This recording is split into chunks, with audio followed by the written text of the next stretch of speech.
নমস্কার, এসডিটিভির স্বাস্থ্য সম্পর্কিত অনুষ্ঠান ডক্টর অনলাইনে আপনাদের সকলকে স্বাগত। আজকে আমাদের সঙ্গে রয়েছেন আসানসোলের প্রখ্যাত কার্ডিওলজিস্ট ডক্টর কৌশিক সুর। স্বাগত আপনাকে। নমস্কার এসডিটিভি, নমস্কার শিল্পাঞ্চলবাসী প্রত্যেককে আমার নমস্কার। আজকে অনুষ্ঠানের প্রথমেই যে প্রশ্ন নিয়ে আমরা ডাক্তারবাবুর কাছে যাব সেটা হচ্ছে যে মানুষের হৃদযন্ত্র অর্থাৎ শরীরের একটা অত্যন্ত গুরুত্বপূর্ণ একটা অঙ্গ। প্রাথমিকভাবে আমরা বুঝবো কিভাবে যে এই হার্টে বা হৃদযন্ত্রে কোনো সমস্যা হয়েছে বা তা সেটা নিয়ে মানে মানুষ অনেক রকম মিথ বাজারে ঘুরে বেড়ায়, বুঝবো কিভাবে? প্রথমত বলে রাখি যে দীর্ঘ 10-12 বছর ধরে হার্ট সংক্রান্ত রোগের প্র্যাকটিস করছি এবং এই প্র্যাকটিস করায় প্রতিদিন বহু মানুষ আমার কাছে আসে এবং প্রতিদিন বহু মানুষের মধ্যে একই ধরনের মিথ এবং কিছু কিছু ভুল ধারণা জমে থাকে। তো আমি চেষ্টা করব আজকের এই অনুষ্ঠানের মাধ্যমে মানুষের বা সমাজের মধ্যে হার্ট সম্পর্কীয় বিভিন্ন রোগের জমে থাকা মিথগুলোকে কিছুটা ভাঙতে। প্রথমত আপনাকে বলে রাখি হার্টের গুরুত্ব। হার্ট হয়তো একটা অঙ্গ বা একটা অর্গ্যান, কিন্তু হার্ট কিন্তু শরীরের দি মোস্ট ভাইটাল অর্গ্যান। একটা গাড়ির উদাহরণ দিচ্ছি, একটা ভাঙা চোরা গাড়ি, হেডলাইট ভাঙা, রং ওঠা, তোবড়ানো, গাড়িটা কিন্তু চলবে যদি তার ইঞ্জিনটা ভালো থাকে। ঠিক একইভাবে আপনার হার্ট যদি ভালো থাকে তাহলে আপনার হাত থাকুক না থাকুক, চোখে দেখতে পান, কানে শুনতে পান বা না পান, আপনি কিন্তু চলবেন। হার্ট যদি খারাপ থাকে তাহলে কিন্তু সব কিছু ভালো থেকেও কোনো লাভ হয় না।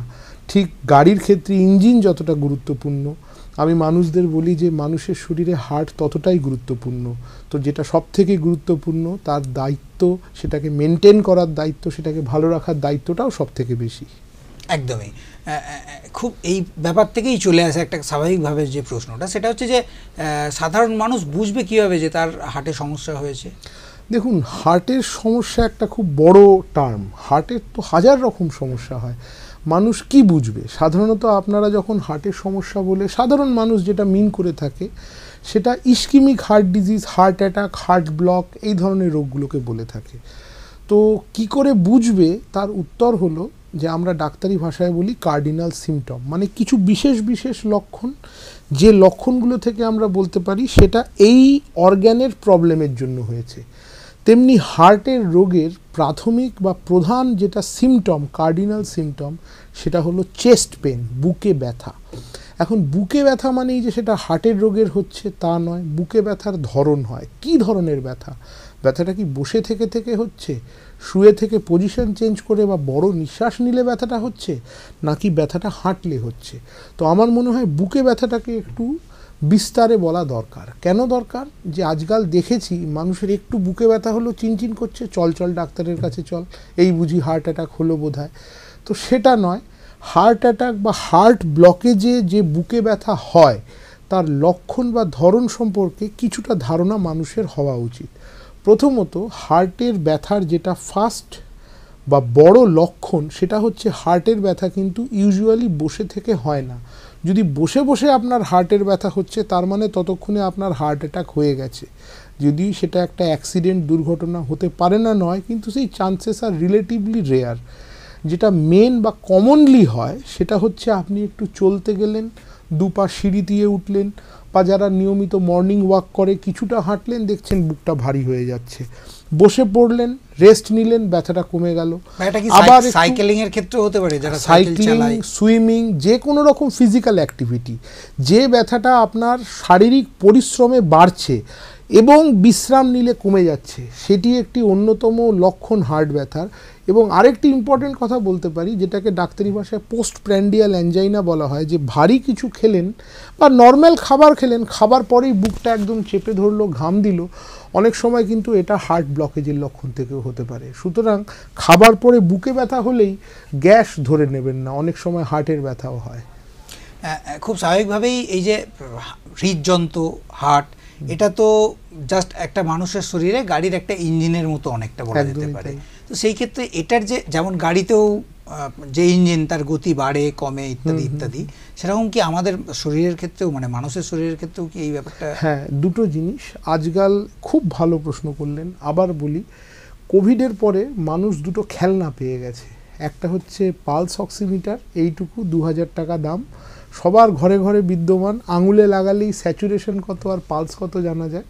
আরেকটা হচ্ছে ব্লাড প্রেশার মেজারের ইলেকট্রনিক যন্ত্র, প্রতিটা ঘরে আছে, যার ঘরে রোগী নেই তার ঘরেও আছে।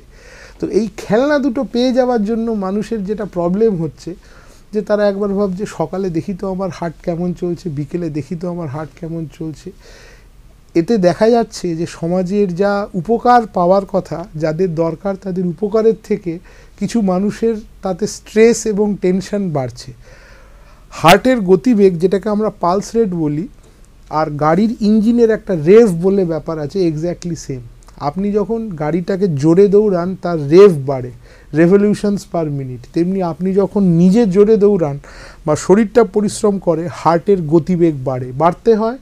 কারণ যখনই আমরা কাজ করছি, এই যে আমি কথা বলছি আপনাদের সাথে, আমি একটা কাজ করছি, এই ফিজিক্যাল অ্যাক্টিভিটিটার জন্য কিন্তু আমার হার্টকে বেশি পাম্প করতে হচ্ছে। আবার চুপচাপ বসে আছি, ঘুমাচ্ছি, ওই সময় আমাদের বডিতে অক্সিজেনের ডিমান্ড কম, যে কারণে হার্টের অত তাড়াতাড়ি বিট করার প্রয়োজন নেই, সেই সময় পালস রেটটা কমে যায়। ভোরে বা সকালে ঘুম থেকে ওঠার পর মানুষের পালস রেট অনেক কম থাকে। ওই সময় যদি কেউ 50 পালস রেট হয়, তার মানে এই নয় যে তার হার্টের রোগ হয়েছে আর ডাক্তারের কাছে দৌড়াবে। আবার দিনের বেলায় অফিস থেকে ফিরে একটা মানুষের পালস রেট 110ও হতে পারে, বা কোনো কাজ করে এলো, তার মানেই যে তার রোগ হয়েছে তা নয়। সিম্পল জিনিস, ফিভার, কারো জ্বর হয়েছে, ভাইরাল ফিভার, তার পালস রেট বেড়ে যাবে। তো পালস রেট বা হার্টের গতিবেগ যেটা, সেটা সম্পূর্ণ ডিমান্ড এবং সাপ্লাইয়ের উপর নির্ভর করে। আপনার শরীরে যত ডিমান্ড বেশি, আপনার হার্ট যদি হেলদি হয় তত জোরে দৌড়াবে। এবার অনেক সময় এই যে স্যাচুরেশনের যে মিটারগুলো, তাতে ভুল রিডিং হয়, যেটা অ্যাকচুয়াল হার্ট রেট তার ডবল দেখায়। এগুলো অনেক টেকনিক্যাল সূক্ষ্মতা। আমি যেটা বলবো, ঘড়িতেও এই ব্যাপারটা ঘড়িতেও হচ্ছে। আমি বলবো যে এই ধরনের ডিজিটাল মাধ্যমের কোনো একটা অ্যাবনর্মাল রিডিং দেখে আপনারা অযথা ভয় না পেয়ে প্রথমে নিজে ঠান্ডা মাথায় বিচার করুন যে আপনার কি শরীরে খুব অসুবিধা কিছু হচ্ছে। অনেক সময় একটা মানুষ দেখে যায় পালস আমার 200 হয়ে গেছে, ডাক্তারবাবু কি করব। কিন্তু তারা এটা ভাবে না যে একটা মানুষের যদি পালস রেট সত্যিকারের 200 হয়, সে কি সুস্থভাবে বসে কথা বলতে পারে।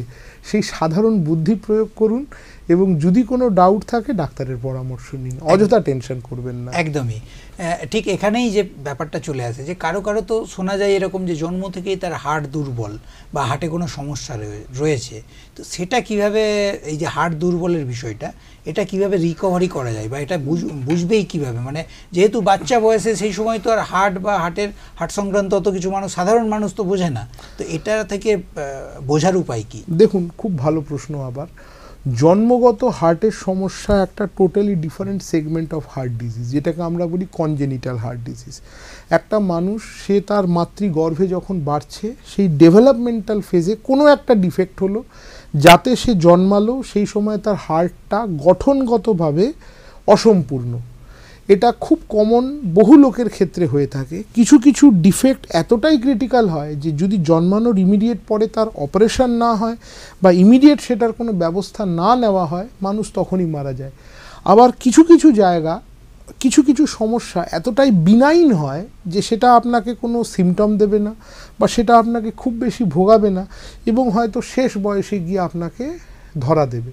যেমন আমি একটা উদাহরণ দিয়ে বলে থাকি, আমরা জানি যারা বাংলা মাধ্যমে পড়েছি, হৃৎপিণ্ডে 4টি প্রকোষ্ঠ আছে, 2টি অলিন্দ, 2টি নিলয়। ইংলিশে বলে 2টো অ্যাট্রিয়াম, 2টো ভেন্ট্রিকল। 2টো অ্যাট্রিয়ামের মধ্যে একটা সেপ্টাম থাকে, যেটাকে বলে ইন্টারঅ্যাট্রিয়াল সেপ্টাম। 2টো ভেন্ট্রিকল বা নিলয়ের মধ্যে একটা পর্দা থাকে, যেটাকে বলে ইন্টারভেন্ট্রিকুলার সেপ্টাম। এগুলো ক্লাস 8-এর বায়োলজি, সবাই জানে আশা করি। এবার এই যে সেপ্টামগুলো, 2টো প্রকোষ্ঠের মধ্যে যে দরজা বা দেওয়াল, এই দেওয়ালের মধ্যে অনেক সময় ছিদ্র থাকে।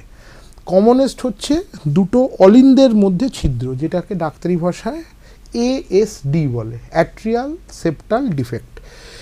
অ্যাট্রিয়াল সেপ্টাল ডিফেক্ট যদি খুব বড় সাইজের না হয়, তাহলে জন্মানোর সময় কিন্তু এর আদৌ কোনো সিমটম থাকে না।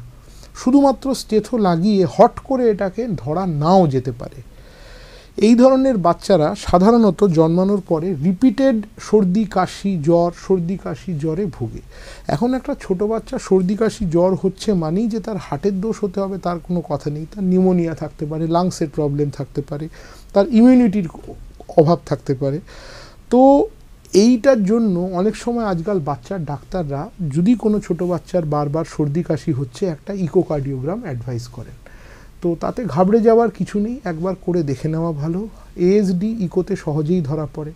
এবার বহু লোকের ক্ষেত্রে হয়তো গ্রামে গঞ্জে থাকেন, ভালোভাবে ডাক্তার দেখাতে পারেননি বা কোনোভাবে ইকো করা হয়নি, দেখা গেছে যে তারা তাদের জীবন ছোট থেকে বড় হলো, বড় থেকে তার সময়ের নিয়মে বিয়ে হলো, বাচ্চা হলো, বাচ্চা হয়ে থার্ড জেনারেশন চলে গেল, তারপরে লেট 40s বা 50s গিয়ে তার তখন শ্বাসের কষ্ট হলো, সে তখন ডাক্তারকে দেখালো। তখন যখন আমরা ডায়াগনোজ করে বলি যে তোমার ঠাকুমার বুকে ছিদ্র আছে, তখন লোকেরা হাসে, বলে আরে ঠাকুমার তো নাতি পুতি হয়ে গেল, কি করে হবে? বলে এটা হয়, অস্বাভাবিক কিছু নয়। তো যাই হোক, খুব বেশি বয়সে হলে আর এটার খুব বেশি কিছু করাও যায় না, কিন্তু যদি একটু আগে আমরা ডিটেক্ট করতে পারি তাহলে কিন্তু আজকাল এই ছিদ্র বন্ধ করলে আয়ুটাকে অনেকটাই বাড়ানো যায়। আচ্ছা, এই ক্ষেত্রে হার্ট অ্যাটাক, যেটা সাধারণ মানুষের কাছে খুব বড় একটা ভয়ঙ্কর শব্দ, খুব ঘাবড়ে যায়, এই যে হার্ট অ্যাটাক, এটার কি কোনো বয়স ফ্যাক্টর কাজ করে? মানে কোন বয়সে? দেখুন, প্রথমত বলি, হার্টের রোগের নিয়ে যখনই আমরা সাধারণত ভয় খেয়ে থাকি, আমরা হার্ট অ্যাটাককে ভয় খাই। কেউ এএসডি নিয়ে ভয় পায় না, সবাই হার্ট অ্যাটাককে ভয় খায়। কারণ হার্ট অ্যাটাক একটা সাডেন অ্যাটাক, মানে একটা দুর্ঘটনা, ইট ইজ অ্যান অ্যাক্সিডেন্ট। আমরা বলি অ্যাকিউট করোনারি সিনড্রোম। তো অ্যাক্সিডেন্ট মানে কি সে বলে কয়ে আসে না। আপনি গাড়ি নিয়ে সপরিবারে যাচ্ছেন, দুম করে একটা কুকুর চলে এলো মাঝখানে, আপনার একটা অ্যাক্সিডেন্ট হলো, আনপ্রেডিক্টেবল। সেইভাবে হার্ট অ্যাটাক জিনিসটাও কিন্তু বহু ক্ষেত্রেই আনপ্রেডিক্টেবল। এবার আমি বহু ক্ষেত্রে ব্যবহার করলাম, কারণ কিছু ক্ষেত্রে কিন্তু সেটা তার প্রাথমিক লক্ষণ কিছু কিছু দেয়। সবসময় একদম ভালো আছেন, হঠাৎ হার্ট অ্যাটাক হয়ে গেল, সেটা হয়তো হলো, আপনি বাইরে থেকে দেখছেন, কিন্তু যার হয়েছে তার ভেতরে কিন্তু অনেক সময় 2-4 দিন আগের থেকে ছোটোখাটো কিছু সিগন্যাল দেয়, যেটাকে সে হয়তো ইগনোর করে, তারপরে এই দুর্ঘটনাটা ঘটে। যেরকম আমি কিছুক্ষণ আগেই বললাম যে ভাত খাওয়ার পরে বুকে একটা ব্যথা অনুভব করা, আমরা সাধারণত গ্যাস বলে উড়িয়ে দিই, কিন্তু সেটা কিন্তু পোস্ট প্র্যান্ডিয়াল অ্যানজাইনা হতে পারে, যেটা ইন্ডিকেট করে কোনো ক্রিটিক্যাল করোনারি আর্টারি ব্লক। আমরা সোজা রাস্তায় হাঁটতে বা মর্নিং ওয়াকে গিয়ে একটু গিয়ে হাঁপিয়ে গেলাম, সেটাকে আমরা দুর্বলতা বলে ভেবে নিলাম যে একটু ভিটামিন খেলে, একটু হেলথ ড্রিঙ্ক খেলে ঠিক হয়ে যাব, সেটা কিন্তু একটা হার্ট ব্লকের লক্ষণ। এই ক্ষেত্রে মহিলা এবং পুরুষ আলাদা আলাদাভাবে কি এর কোনো পরিসংখ্যান আছে? মানে সেই ক্ষেত্রে কি? দেখুন, পরিসংখ্যানের দিক দিয়ে বলতে গেলে, যতদিন মহিলাদের ঋতুচক্র চলে, শরীরে একটা ইস্ট্রোজেন বলে হরমোন বেরোয়, এটা একটা natural defence against heart disease. তো দেখা গেছে সাধারণত আপ টু 40s মহিলাদের মধ্যে হার্ট অ্যাটাকের প্রবণতাটা ডেফিনেটলি কম, কিন্তু ওয়ান্স মেনোপজ হ্যাজ অ্যাচিভড, মানে যখন ওনার ঋতুচক্র বন্ধ হয়ে গেল, তখন এই হরমোনের প্রোটেকশন ব্যারিয়ারটা থাকলো না। তারপরে লেট এজে মহিলা এবং পুরুষ মোটামুটি সমান, তাহলেও পুরুষদের মধ্যে হার্ট অ্যাটাকের প্রবণতাটা বেশি। যেটা সবথেকে চিন্তাজনক প্রবণতা, সেটা হচ্ছে যে বিগত কয়েক বছরে দেখা যাচ্ছে খুব কম বয়সী, অল্প বয়সী পুরুষ, আর্লি 20s, 25 বছর 22 বছরের ছেলে, তাদের বড় বড় হার্ট অ্যাটাক হয়ে যাচ্ছে। এটা একটা খুব চিন্তাজনক প্রবণতা। বয়সটা এখন আর কোনো ফ্যাক্টর নয়, এখন যে কোনো বয়সেই হতে পারে। এবং আমার ব্যক্তিগত অভিজ্ঞতা দিয়ে বলছি, আজ থেকে 10 বছর আগে হয়তো 2% কি 1% out of all heart attack হয়তো 20 দশকে হতো, এখন কিন্তু সেটা বেড়ে 5-10% হয়ে গেছে। এটা অত্যন্ত একটা চিন্তাজনক প্রবণতা যেটা সমাজে হচ্ছে, এবং এটা খুব অ্যালার্মিং। একদমই। আমরা আমাদের যে অনুষ্ঠান, সেই অনুষ্ঠান কিন্তু একদম মধ্য গগনে। আমাদের সঙ্গে রয়েছেন প্রখ্যাত কার্ডিওলজিস্ট ডক্টর কৌশিক সুর। নিয়ে নেব একটা ছোট্ট বিরতি। তবে তার আগে আপনারা যারা এই অনুষ্ঠান দেখছেন, আপনারা আমাদের নিচে দেয়া হোয়াটসঅ্যাপ নাম্বারে আপনাদের স্বাস্থ্য সম্পর্কিত যে কোনো প্রশ্ন নিয়ে এই নাম্বারে হোয়াটসঅ্যাপ করুন। আপনারা দেখছেন এসডিটিভির অনুষ্ঠান ডক্টর অনলাইন। ফিরছি একটা বিরতির পর।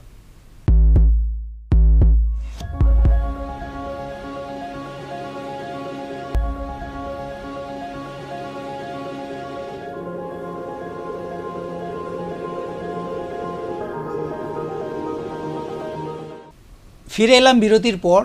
আপনারা দেখছেন এসডিটিভির অনুষ্ঠান ডক্টর অনলাইন, আর আমাদের সঙ্গে আজকে অতিথি রয়েছেন ডক্টর কৌশিক সুর, আসানসোলের প্রখ্যাত কার্ডিওলজিস্ট ডক্টর কৌশিক সুর। ডাক্তারবাবু, হার্ট অ্যাটাক নিয়ে যখন আমাদের আলোচনা হচ্ছিলই, সেই ক্ষেত্রে এই যে বলছিলেন যেমনটা যে মহিলাদের ক্ষেত্রে একটা বয়স পর্যন্ত তাদের এই হার্ট অ্যাটাকের প্রোটেকশন থাকে এবং প্রবণতা কম লক্ষ্য করা যায়, কিন্তু ইদানিংকালে তো যে কোনো বয়সের মানে পুরুষের ক্ষেত্রে কম বয়সে বেশি, কম বয়সে বেশি, মানে আজ থেকে 5 বছর আগে যে রেশিও ছিল এখন সেই তুলনায় আগে হার্ট অ্যাটাক হচ্ছে। একদমই। এই ক্ষেত্রে আরেকটা যেটা প্রশ্ন সেটা হচ্ছে যে এই যে হার্ট অ্যাটাক, একবার যদি কারোর হার্ট অ্যাটাক হলো তারপরে কি সেটা পরবর্তীতে আবার বারংবার বা বারবার হওয়ার একটা প্রবণতা থাকে? খুব ভালো প্রশ্ন করলেন, এবং এই প্রশ্নের উত্তর দেওয়ার আগে আমি সবাইকে বলবো খুব মন দিয়ে শুনবেন। বহু লোকের ক্ষেত্রে আমি দেখেছি একবার হার্ট অ্যাটাক হলো, ভর্তি হলেন, চিকিৎসা হলো, সুস্থ হলেন, ডাক্তারবাবু ডায়েট কী খাবে, কখন ঘুমাবে, কতটা হাঁটবে, কতটা জল খাবে, প্রচণ্ড তাদের আগ্রহ থাকে, ফের কবে আসতে হবে, কি কি ওষুধ খেতে হবে। 1 মাস গেল, 2 মাস গেল, সেই ডায়েট চার্টের ঠোঙা তৈরি হয়, কি ওষুধ খেতে হবে তখন আর খুব বেশি থাকে না, 2 মাসের ডেটটা 4 মাস হয়ে যায়। এটা সাধারণ মানুষের প্রবণতা। মানুষের যখন সমস্যা হয় তখন মানুষ খুব তটস্থ হয়ে যায়, যখনই সমস্যাটা থেকে আরাম পেয়ে যায় সেটাকে মানুষ লঘু করে নেয়। শুধু ডাক্তার পেশেন্টের ক্ষেত্রে বলছি না, হয়তো সমাজের বা আমাদের এটা একটা জেনারেল প্রবৃত্তি। যখন জিনিসটা মনে হয় যে আমরা সামলে নিয়েছি তখন সেটাকে আমরা গুরুত্ব দিই না, খুব ভুল করি আমরা। তার কারণ পরিসংখ্যান বলছে যে মানুষের একবার হার্ট অ্যাটাক হয়েছে বা ফার্স্ট অ্যাটাক হয়েছে তার কিন্তু life time risk of having second attack is more than 50%, মানে প্রতি 3 জনের 2 জন তার সেকেন্ড অ্যাটাক তো হবেই। সুতরাং আপনার যদি একবার হার্ট অ্যাটাক হয়ে থাকে, আপনি যদি ব্যবস্থা না নেন, আপনার কিন্তু পরের সেকেন্ড অ্যাটাক হওয়ার সম্ভাবনা প্রবল। এবং তাই নয়, শুধু হার্ট অ্যাটাক ভাববেন না, heart attack and brain stroke দুটো কিন্তু একই ধরনের রোগ। আপনার রক্তের ক্লটটা হার্টে হলো হার্ট অ্যাটাক, সেই ক্লটটা যদি মাথায় হয় সেটা ব্রেন স্ট্রোক, সেই ক্লটটাই যদি আপনার চোখের শিরায় হয় সাডেন ব্লাইন্ডনেস, সেটাই যদি কিডনিতে হয়, সেটাই যদি পায়ে হয়, সেই রোগটা এক, শিরার মধ্যে রক্ত জমে যাচ্ছে, কোন পজিশনে শিরাতে জমছে সেই অনুযায়ী আলাদা। সুতরাং হার্ট অ্যাটাক হলে যে ভবিষ্যতে শুধু হার্ট অ্যাটাকের রিস্ক থাকবে তা না, বাদবাকিগুলোও কিন্তু হতে পারে।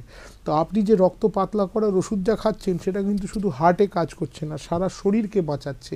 তাই আপনাদের কাছে আমার অনুরোধ যে একবার হার্ট অ্যাটাক হওয়ার পরে যদি আপনি সুস্থ হয়ে থাকেন, দয়া করে রক্ত পাতলা করার ওষুধটা বিশেষ কয়েকটা কন্ডিশনে সাময়িকভাবে বন্ধ করা ছাড়া রেগুলার চালিয়ে যাবেন, জীবনের শেষ দিন পর্যন্ত চালিয়ে যাবেন এবং ডাক্তারবাবুর পরামর্শ অনুযায়ী চলবেন।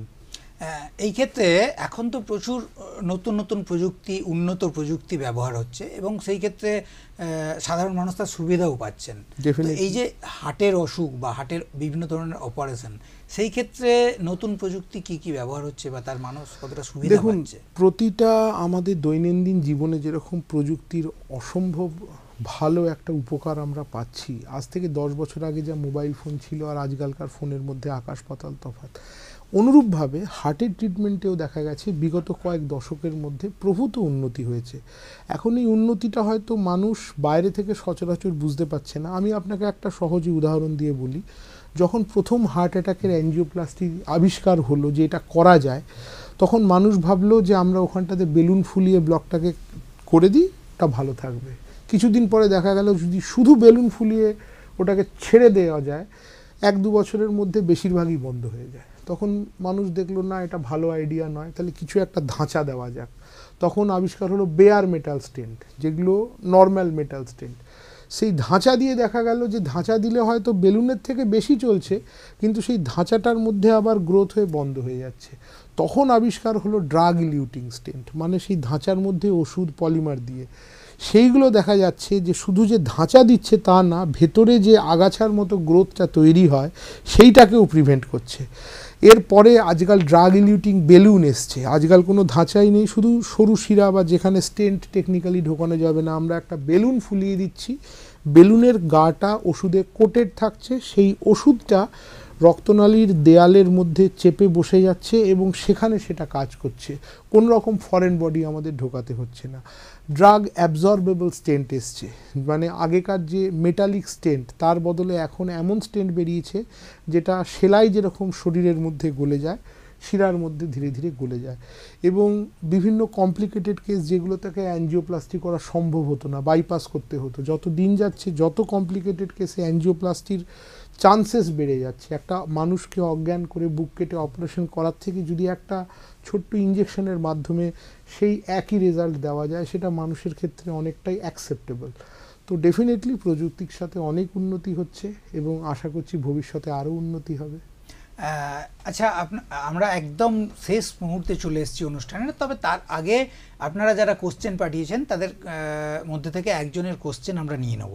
সেটা হচ্ছে যে একজন লিখেছেন যে এই যে হার্ট অ্যাটাকের পরে আপনি যেটা বলছিলেন যে সেকেন্ড অ্যাটাকের একটা চান্স থাকে, পাশাপাশি ইনি লিখছেন নদিয়া থেকে।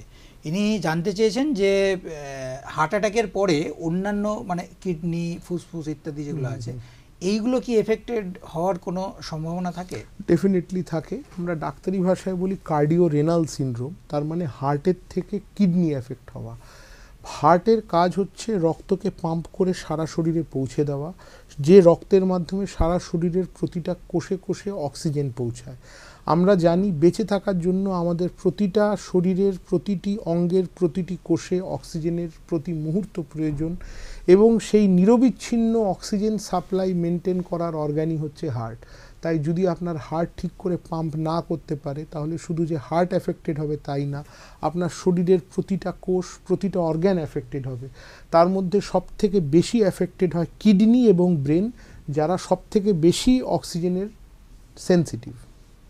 আমাদের আলোচনা একদম শেষ মুহূর্তে এসে পৌঁছেছি। ডাক্তারবাবু, যেটা আপনার কাছে শেষ প্রশ্ন, সেটা হচ্ছে যে আপনি দীর্ঘদিন ধরে কাজ করছেন এবং এই 8-10 বছর আপনি যেমনটা বলছিলেন কাজ করার সুবাদে প্রচুর রোগী আপনার কাছে এসেছে এবং তারা সুস্থ হয়ে বাড়ি ফিরে গেছে।